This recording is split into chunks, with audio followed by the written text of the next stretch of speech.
নমস্কাৰ ষ্টুডিঅ'ত মই বৰ্ণালী স্বাগতম জনাইছোঁ তেজাছ লাইফৰ আজিৰ সন্ধিয়াৰ বাতৰিলৈ হাতীগাঁও চাৰিআলিৰ পৰা ৰাজধানী মছজিদ সংযোগী পথৰ দুৰাৱস্থা কৃত্ৰিম বানে জুৰুলা কৰিছে পথচাৰীক পথৰ মাজত আবদ্ধ হৈছে দুচকীয়া তিনিচকীয়া বাহন নিখাও একাঠু পানীত খোজকাঢ়ি পথ অতিক্ৰম কৰিব লগা পৰিস্থিতি চাও আহক গুৱাহাটীৰ পৰা আমাৰ সংবাদদাতা হিমাশ্ৰী কলিতাই পঠিওৱা এই প্ৰতিবেদন বৰ্তমান সময়ত মই উপস্থিত আছো হাতীগাঁও চাৰিআলিৰ পৰা ৰাজধানী মছজিদ সংযোগী যিটো পথ সেই পথটোৰ মাজতে আছো আৰু সেইটো এটা পথ নহয় বৰ্তমান সময়ত এটা মহাসাগৰলৈ পৰিণত হৈছে মই যদি মোৰ বৰ্তমান সময়ত যিটো ৰাস্তা বুলি নকওঁ এইটো এটা মহাসাগৰ এই মহাসাগৰটো যদি মই আপোনালোকক দেখুৱাও তেতিয়াহ'লে আপোনালোকে কল্পনাও কৰিব নোৱাৰিব স্মাৰ্ট চিটিৰ অন্য এক ৰূপ গুৱাহাটী মহানগৰীক স্মাৰ্ট চিটি বনোৱাৰ নামত কোটি কোটি টকা খৰচ কৰা ব্যয় কৰা হৈছে বুলি ইতিমধ্যে ৰাজ্য চৰকাৰে জনাইছে কিন্তু তাৰ পাছতো বৰ্তমান সময়ত যদি আপুনি এই ৰাস্তাটোৰ পৰিৱেশ দেখা পায়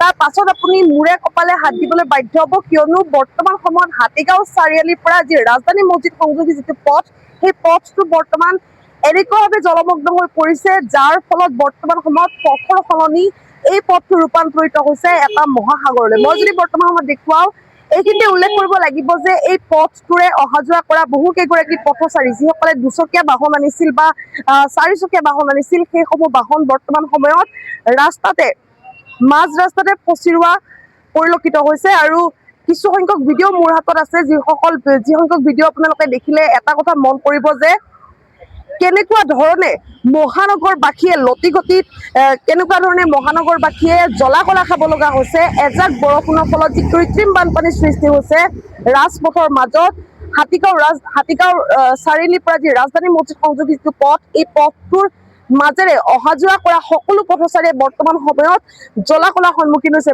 এয়া চাওক আপোনালোকে কেনেদৰে মানুহে চাহৰুদ্ধকৰ পৰিস্থিতি তেনেদৰে যাতায়াত কৰিবলৈ বাধ্য হৈছে কিয়নো হাতীগাঁও চাৰিআলিৰ পৰা যি ৰাজধানী মছজিদ যিটো সংযোগী পথ সেই পথৰ অৱস্থা বৰ্তমান সময়ত অতিকে বেয়া পথৰ সলনি মহাসাগৰলৈ ৰূপান্তৰিত হৈছে এই পথটি মই যদি দেখুওৱা মোৰ দৃশ্য আপোনালোকে দেখিছে দুচকীয়া বাহন যিসকলে চলাই আহিছিলে তেওঁলোকো বৰ্তমান সময়ত তেওঁলোকৰ গাড়ী বন্ধ হৈ যোৱাৰ কাৰণে এনেদৰে ৰাস্তাত ৰখিব লগা অৱস্থা পৰিছে বহু সংখ্যক গাড়ী ঠেলিব লগা পৰিস্থিতি পৰিছে তাৰ পাছতো কিন্তু চৰকাৰে যি ৰাজ্য চৰকাৰ আছে ৰাজ্য চৰকাৰখনে কিন্তু স্মাৰ্ট চিটিৰ নামত যি ঢাক ঢোল বজাব লাগে সেই ঢাক ঢোল বজাব কিন্তু বৰ্তমানলৈকে এৰা নাই আৰু বৰ্তমান সময়ত যিহেতু বিধানসভাৰ অধিৱেশন চলি আছে বিধানসভাৰ অধিৱেশনতো হয়তো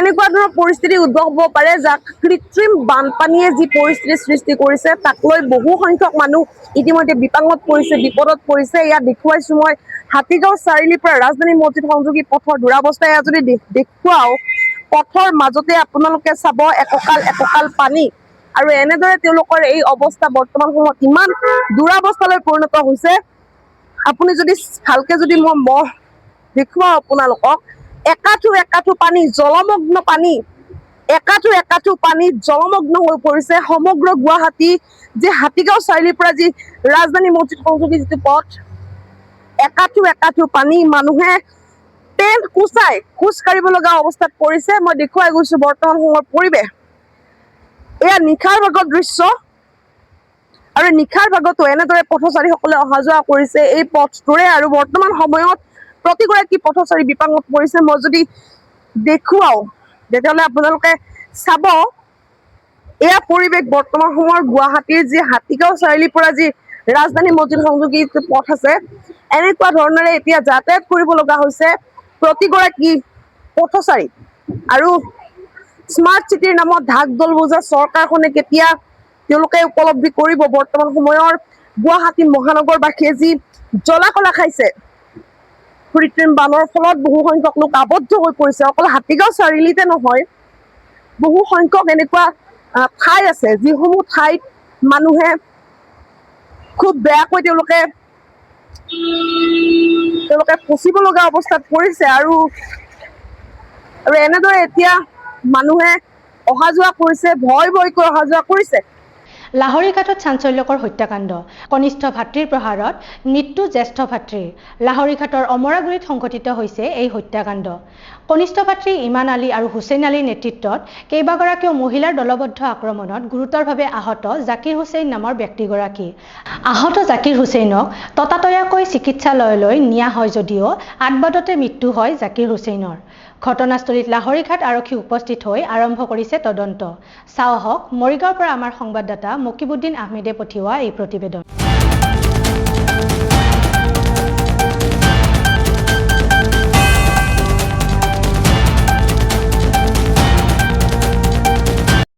আমিতো সেইখিনিত থাকোঁ, পাছত মানে কাজিয়াটো জোৰে ধাম ধুম মই এনেকৈ হেৰি শুনি আছোঁ, পাছত দৌৰি আহিলোঁ।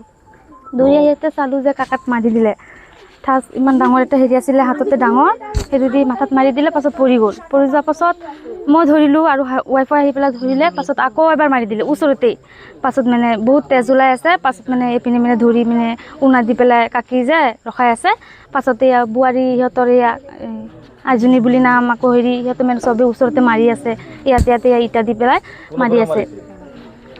এয়া এছমিনা আৰু শ্বৰীফা আৰু হেৰি কমলা খাতুন আৰু হেৰি সাজিদা।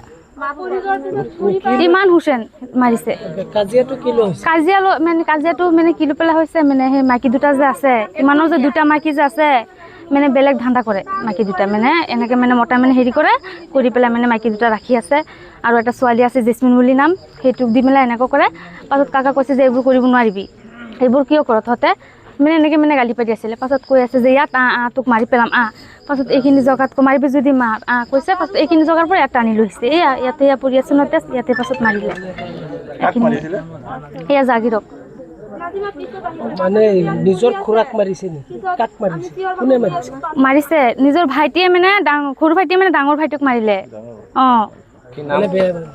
বেয়া কামত বাধা দিছিলে। বাধা দিয়াৰ কাৰণে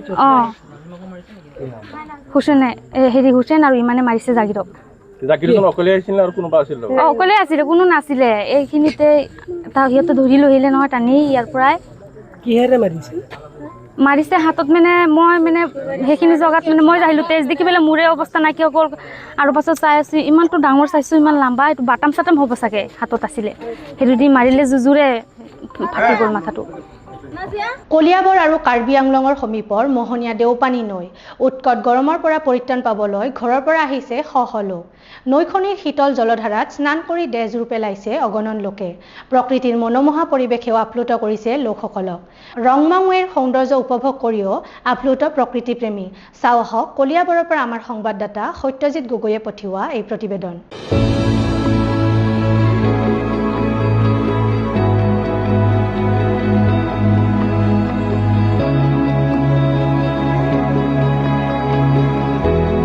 বৰ সুন্দৰ পৰিৱেশ, প্ৰকৃতিৰ এক মনোৰম পৰিৱেশ। ইয়াতে কলিয়াবৰকে আদি কৰি বিভিন্ন জেগাৰ পৰা বিভিন্ন ঠাইৰ বিভিন্ন মানুহ আহিছে। সুন্দৰভাৱে আপোনালোকে দেখিছে, ইয়াতে সকলোৱে প্ৰকৃতিৰ লগত নিজকে বিলীন কৰি এই প্ৰাকৃতিক পৰিৱেশ উপভোগ কৰি আছে। আমি আহ্বান জনাইছোঁ এই পৰিৱেশটো যাতে আৰু ধুনীয়াকৈ ৰাখে। ডিব্ৰুগড়ত ড্ৰাগছৰ বিৰুদ্ধে আৰক্ষীৰ অভিযান অব্যাহত। এইবাৰ চিৰিঞ্জ চাপৰিত চিৰিঞ্জসহ দুজন যুৱকক আটক। ঘটনাস্থলীৰ পৰা কেইবাটাও চিৰিঞ্জ উদ্ধাৰ। আটক ডিব্ৰুগড়ৰ এজন পৰিচিত অধিবক্তাৰ পুত্ৰ। চাওঁ আহক ডিব্ৰুগড়ৰ পৰা আমাৰ সংবাদদাতা শিল্পী শিখা দাসে পঠিওৱা এই প্ৰতিবেদন।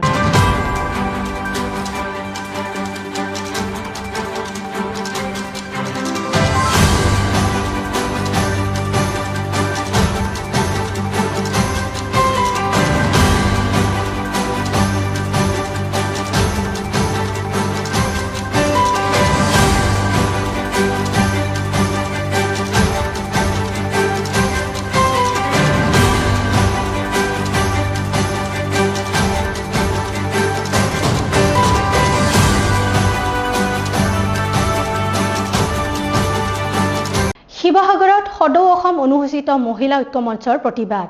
শিৱসাগৰ জিলা আয়ুক্ত কাৰ্যালয়ৰ সন্মুখত এই প্ৰতিবাদ। শিৱসাগৰ জিলাখনক ড্ৰাগছমুক্ত কৰাৰ দাবীত এই প্ৰতিবাদ। চাওঁ আহক শিৱসাগৰৰ পৰা আমাৰ সংবাদদাতা অৰ্পণা ভৰালীয়ে পঠিওৱা এই প্ৰতিবেদন।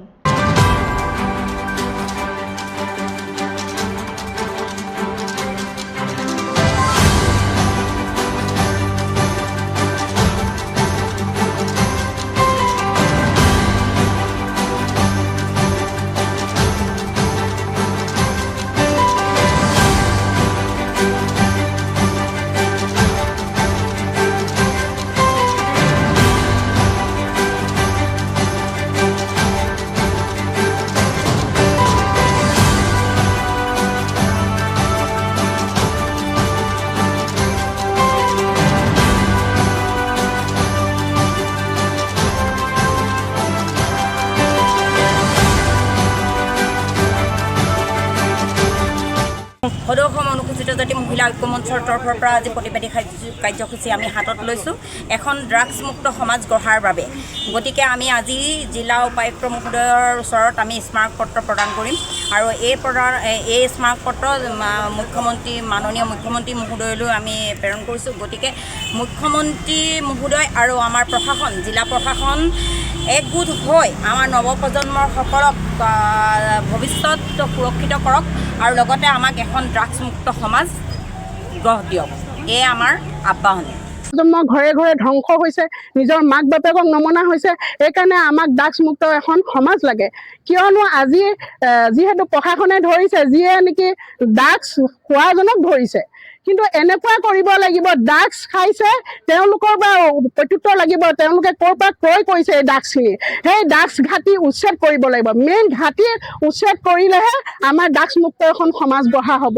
সেইকাৰণে আমি অনুৰোধ কৰিছোঁ আমাৰ শিৱসাগৰ জিলা আয়ুক্ত মহোদয়লৈ আমি এখন স্মাৰ্ট আনিছোঁ, যাতে আমাৰ শিৱসাগৰ জিলাখন ড্ৰাগছে ভৰি পৰিছে আৰু যিখিনিয়ে ড্ৰাগছ ব্যৱসায় আচল কৰিছে তেওঁলোকক ধৰি মানে কাৰাগাৰলৈ প্ৰেৰণ কৰিব লাগে, 7 বছৰ কাৰাদণ্ড দিব লাগে। তেতিয়াহে তেওঁলোকে ভয় খাব, ড্ৰাগছমুক্ত এখন সমাজ গঢ়া হ'ব। আমাৰ যিখিনিয়ে ড্ৰাগছ খাইছে সেইখিনিয়ে খোৱাখিনিয়ে তেওঁলোকে বিকিছে, খাইছে, কিন্তু তেওঁলোকক দুদিনত এৰি দিছে। কিন্তু আমিও প্ৰশাসনৰ লগত আছোঁ, আমিও সহায় কৰিম, কিয়নো আমাক এখন ড্ৰাগছমুক্ত সমাজ লাগে। নিজৰ ঘৰে ঘৰে সতি সন্তান আছে, সকলোখিনি ধ্বংস হৈ গৈছে। আমি সেইখিনি হ'বলৈ দিব নোৱাৰোঁ। আমাক এখন ড্ৰাগছমুক্ত সমাজ লাগে আৰু উঠি অহা নৱপ্ৰজন্মক সুৰক্ষিত কৰিব লাগে। সেয়েহে আমি সদৌ অসম অনুসূচিত জাতি মহিলাই আজি এই প্ৰতিবাদী কাৰ্যসূচী লৈছোঁ। আৰু এটা কথা আমাৰ আপোনালোকৰ চেনেলৰ যোগেদি এটা কথা আমাৰ জনাব বিচাৰিছোঁ, আমাৰ অসমৰ মুখ্যমন্ত্ৰীকো জনাব বিচাৰিছোঁ, অসমত যিখিনি ড্ৰাগছ ব্যৱসায়ী আছে সেই ঘাটিবিলাক যাতে অনুৰোধ কৰিছোঁ, সেই ঘাটিবিলাক উচ্ছেদ কৰিব লাগে আৰু সেই ব্যৱসায়ীক উচিত তদন্ত কৰি তেওঁলোকক জেল হাজতলৈ পঠিয়াব লাগে। আমাৰ দাবী এইটোৱে আছে।